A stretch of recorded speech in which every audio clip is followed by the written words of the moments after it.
তো guys, good afternoon. তো এই তো আমার ক্ষেতি, আমার গাছের বেগুন, এখানে দুইটা আর এখানে একটা বড় হয়েছে, আর এগুলি মোটামুটি হচ্ছে এখনো। তো আজকে আমি পারবো এগুলিকে কেটে নেই। আজকে আমার গাছের বেগুন দিয়ে তরকারি খাবো। নিজের গাছে একটা কিছু খাইলেও ভাল লাগে, নিজের হাতে লাগানো বেগুন গাছ। আজকে আমার বড়মশাইকে আমার হাতের খেতি করা খাওয়াবো।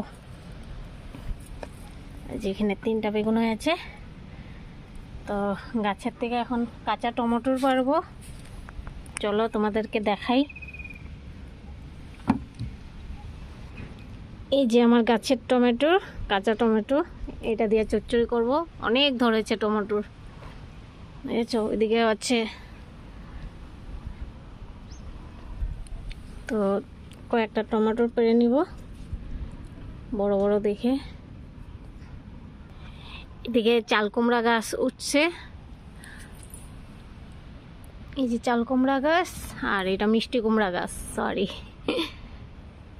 এই যে আমার টমেটো পাড়া হয়ে গেছে, বেগুন পাড়া হয়ে গেছে, এগুলি দিয়ে আজকে চচ্চড়ি বানাবো।